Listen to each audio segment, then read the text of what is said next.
Alright, so good morning everybody. Hope everybody's doing good. And this video is going to be broken up into two parts. The second half of the video is going to be the live reaction I recorded yesterday of the trailer for Dawn of War 4. Yes, that's what we're talking about today. And I want to record this earlier part because just as I woke up this morning, Zerkovich and Milk and Cookies both have uploaded videos talking about Dawn of War. And I was told yesterday by my buddy Nostalgia Vivek on my Discord, he's a very, Vivek is a cool guy. He's a very, very cool guy, but let's just say he's one of the most charitable human beings on the planet when it comes to anything to do with 40k. But point is, he assured us when we were talking about like the red flags I saw yesterday in the gameplay trailer. Sorry, not the gameplay trailer, but the announcement trailer. He said, "Oh, tomorrow, like a bunch of YouTubers are supposed to come out and talk about the game and give some assurances." Well, they did that this morning, and the two that I saw were Zerkovich and Milk and Cookies, like I just said, and I'm not impressed.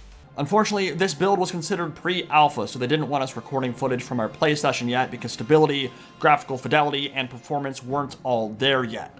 They warned us of that beforehand, that was to be expected, but it does mean you guys are looking at B-roll footage that was sent to me because I was not allowed to record my own gameplay session yet. Now sadly, I'm not allowed to actually show you what I got to play, but we can look at this B-roll footage that they sent me and we can talk about it. Both of them were not allowed to use their own footage, so the whole entirety of these videos comes down to Trust Me Bro. Now, their audiences seem to really be doing the Trust Me Bro thing, because Zerkovich has a much higher like to dislike ratio. So does Milk and Cookies. I don't know these creators inside and out. Maybe they have great track records, but so did Skill Up when Cyberpunk 2077 was about to come out, if you guys will recall. And how did that game launch? Yeah, I know we as gamers have really shit memory sometimes, but if y'all will recall, Cyberpunk 2077, when it came out, just before it came out, people like Skill Up and other creators were sponsored by CD Projekt Red and were given a chance to play the game before it came out, and they all said, "Oh, it looks great, it's really fun, it's awesome. There's some technical issues, but it's great, guys, it's great." Game comes out. Some technical issues turn into 3 hours and 40 plus minutes of just straight different crashes, bugs, game-breaking moments, you know. And don't get me wrong, Cyberpunk 2077 turned it around a year or some change later after a lot of hot fixes, and a whole anime had to come out and encourage people to give it a second chance. So I'm just saying, giant red flag. Now, yes, people will point out, "Oh, it's coming out in 2026. Come on, this is just a really early demo. Of course they don't want people seeing it." Then why sponsor YouTubers to even talk about it? This is still a red flag. Like, you can make all the excuses you want and say, "Oh, but it's a whole year away, man." Yeah, okay, cool. It's a whole year away. Then why have a bunch of YouTubers play it and then pay them to say, "Trust me, bro"? Now, am I saying Zerkovich and Milk and Cookies have been paid off? No, they said they've been paid off. That's just it. Both these guys have said they were sponsored. They've been paid.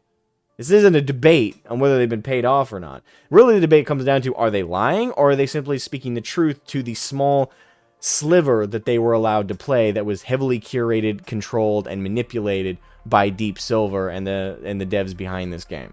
I don't know which. Now, I'm hoping these guys wouldn't lie to their audiences, even if they were offered a shit ton of money. But here's the thing. Money talks a lot. It covers a lot and makes people just a little bit nicer when they might have had a few more criticisms than they actually had. And it doesn't help that Zerkovich, in almost his entire video, is just glazing the shit out of the game, and there's not a single criticism. Even my most favorite game of all time, I have at least 1 or 2 criticisms of. So, yeah, I don't trust Zerkovich's video, neither do I trust Milk and Cookies. And again, let me reiterate, not because I necessarily am saying they are lying. I'm saying they might have been lied to. They might have been heavily encouraged via payment to not mention the negatives that they did experience, or the vertical slice, or I'm not even sure if that's the right term I'm using, but the small amount demo of the game that they were allowed to play was so heavily curated that it was a great experience, but is very much not indicative of the rest of the game. Who's to say? But I really would encourage people, do not trust these videos. Again, not necessarily because of the creators, but don't trust the videos because they don't let you see any real footage or their own footage. And I concur with Milking Cookies when he said in his video that he hopes that the next time that they are asked to do a showcase, they're actually allowed to showcase something. Because as it stands right now, these videos are useless. If you're at a stage where you don't trust the footage and don't think what you have these gamers and YouTubers, if what you have is not at all indicative of the final product or enough indicative of the final product that you trust it to be showcased, then don't do the showcase.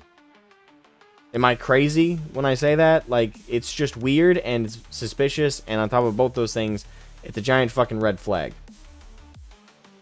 Anyway, first half of the video done. Now enjoy my live reaction to the reveal trailer. Enjoy, and have a great day, guys. And don't get me wrong, if I get a lot of dislikes to this video, that's fine. I am speaking very... I'm being the guy in the room to say, hey, this thing that you all are excited and happy for might be bad. Nobody wants to hear that. Everybody wants to shoot the messenger. Dorn nearly killed Nathaniel Garrow for reporting about the betrayal. So it's a thing that happens. Dawn of War 4, the reveal trailer, has been announced. So let's go through the trailer before I give my take on this. And again, if you're of a more optimistic nature, you're really not going to like what I have to say. Oh, damn, that's loud. The enemies of humanity across 1,000 worlds. We are the wrath of the Emperor. I will say this, the cinematic looks great. I do think they did a good job with the cinematic. Imperium lies broken. Its army scattered in I really... do they have to do Primaris and everything? Just do Firstborns. down. Christ. The galaxy has been torn on us. We make our stand. Spoilers. We already have a major character death. Ravens. There is no victory. Does duty end? Dawn of War 4. Alright, so... Hey, Lightning Lunatic. Hey, Alfarius and Nico. This is where my criticism is going to be pretty hard, but I'll let it flash by.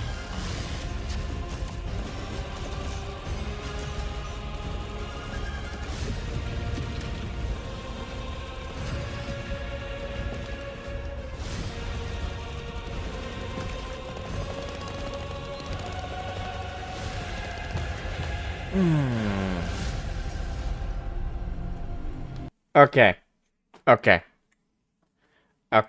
Who here remembers Dawn of War 3? I know I fucking do. But I'll ask the crowd. Who here remembers Dawn of War 3? Not 2, not 1, 3. I know we like to we for good very good reason pretend it doesn't exist, but oh my god, this get made by Iron Harvest. Yes, I already heard about that. The crew behind Iron Harvest is working on this, not Relic. That is not any better. It's not worse, it's just not better. Iron Harvest, again, I don't know if this is an unpopular opinion, but not that I give a fuck. But Iron Harvest is a solid 5 out of 10 in terms of an RTS. It's got good artwork. Otherwise, 5 out of 10. That's what my thoughts on Iron Harvest. So that is not good news. It's not necessarily bad news, because Relic is also really, really fucking bad. So there's only going up, really, from there. So I really do hope that the devs behind this have learnt some of the flaws and problems with Dawn of War 3 and move on from them. However, yes, by the way, Lightning Lunatic, yes, they killed Cyrus in the trailer. The fucking trailer. God damn it.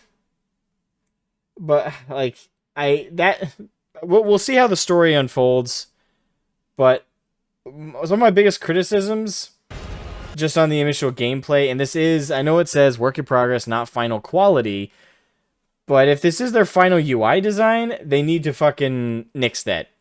They need to GTFO this shit. Because this Total War style UI card thing at the army card thing at the bottom, that looks so fucking wrong. And that doesn't belong in an RTS, and it also adds such a level of clunkiness to the UI that's just completely unnecessary.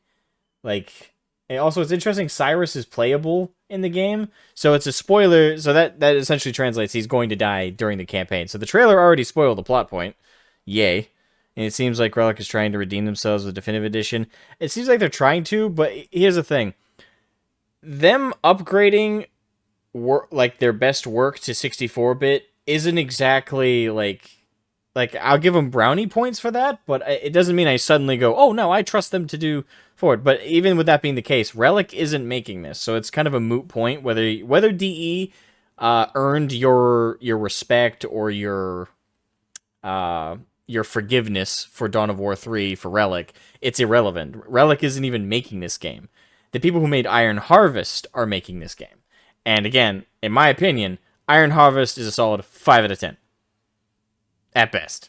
6 out of 10 if you really were forcing me to be very optimistic and positive about it.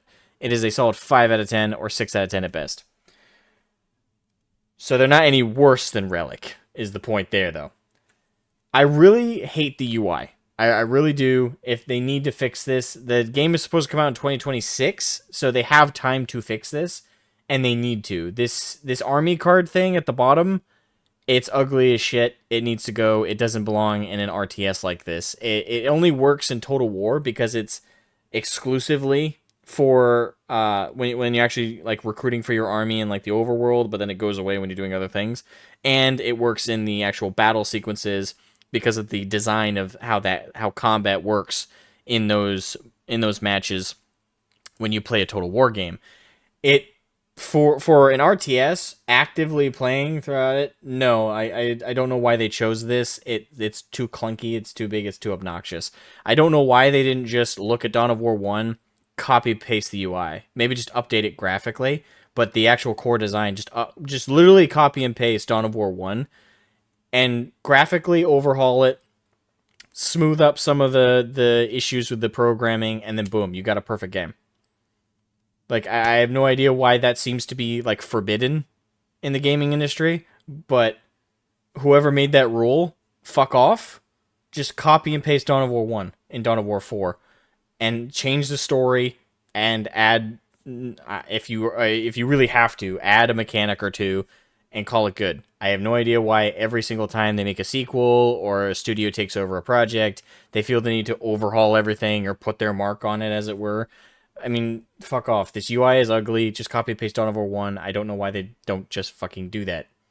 It worked. Like, if it ain't broke, don't fix it. If it is broke, then fix it. Dawn of War 1's UI was not what was broken about it.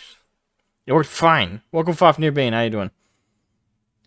I'm also getting strong vibes of Dawn of War 3 a little bit. Not like there's nothing mechanically I've seen about that. It's just graphically and a little bit of certain moments here give me the wrong vibe. I might just be being paranoid, but I really hope that they're not being inspired by Dawn of War 3 at all. And the graphics do look pretty. I just don't think it's necessary for RTSs to be this, like, graphically pretty. Especially if the game has functionality issues when it comes out. I swear to God, if this game has functionality issues at release due to, like, the high detailed models and graphics, I'll be pissed. Because I'm annoyed that every game feels like they need to, like, outdo everyone in terms of graphics. It's just, have a cartoony design, call it good. And I don't mean, like, Looney Tunes cartoony, I just mean, like, simplistic geometry representing models. That's fine. I don't know why they always feel the need to one-up themselves on graphics every single time. But yeah, right now, my biggest, like, overt negative off of the very limited footage is the UI, and they have a good amount of time to fix that. I would say the gold standard for graphics is in an RTS is the Awakening of the Rebellion mod for Empire at War.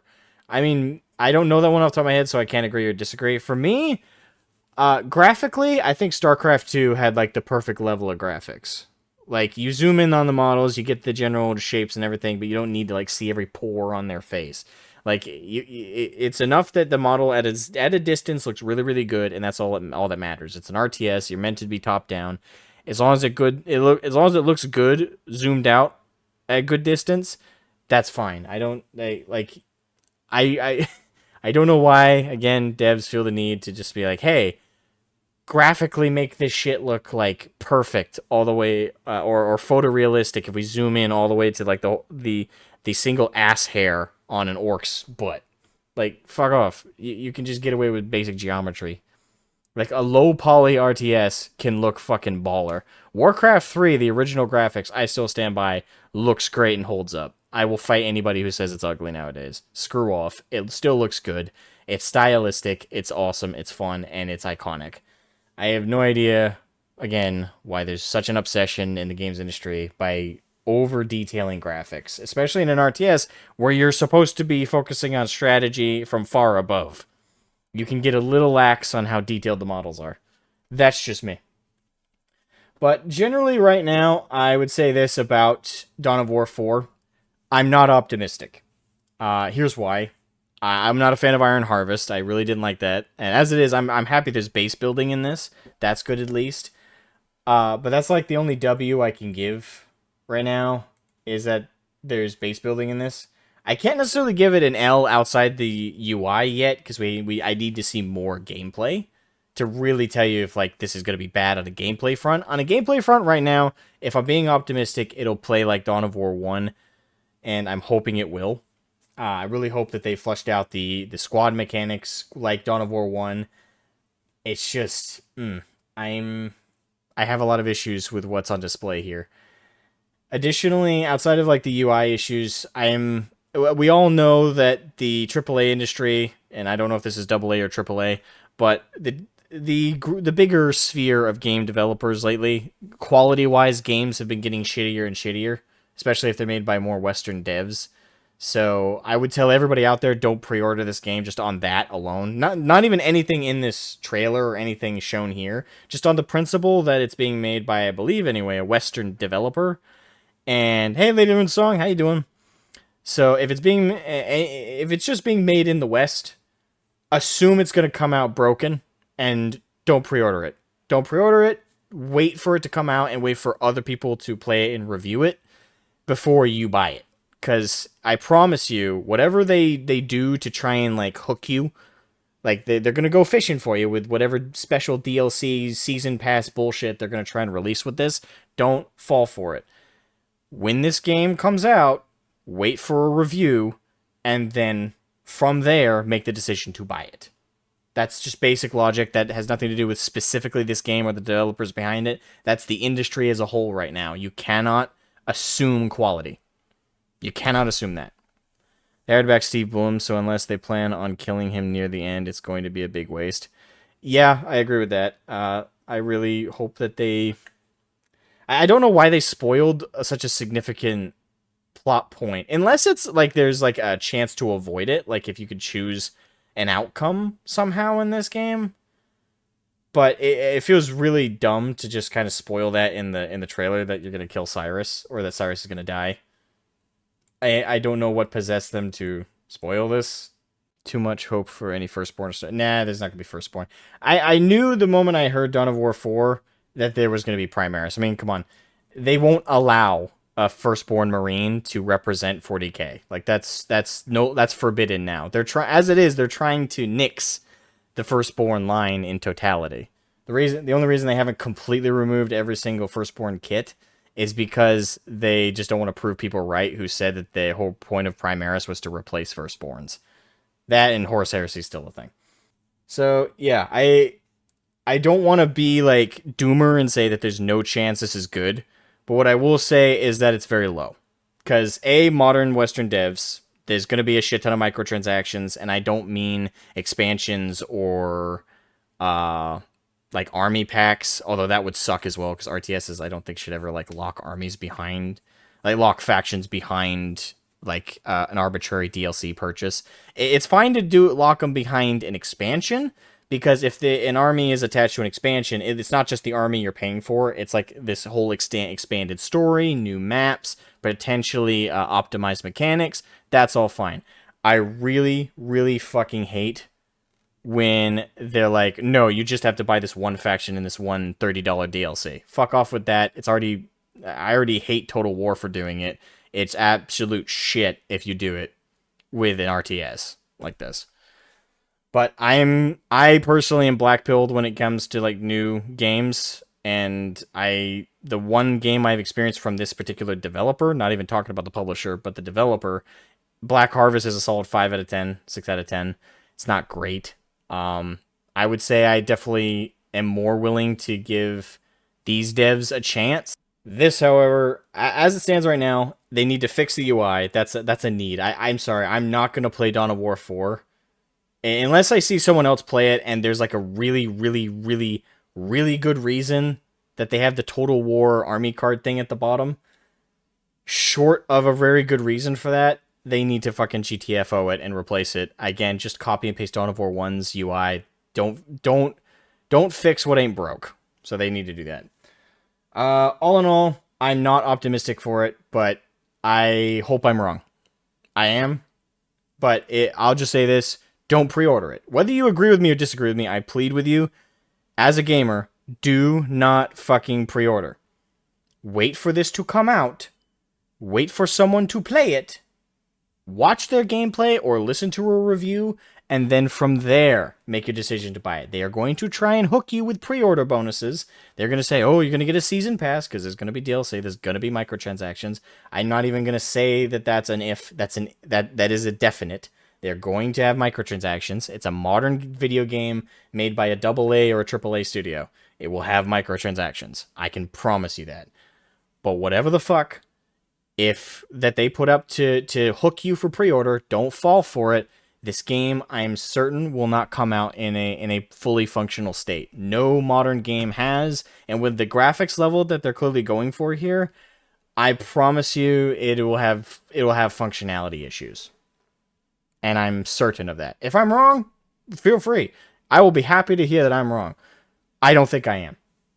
And I think you can look at any recent game release and see that I have a very good basis for that take. It's not from out of nowhere.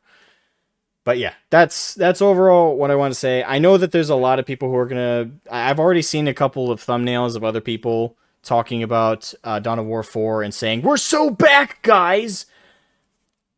They're full of shit.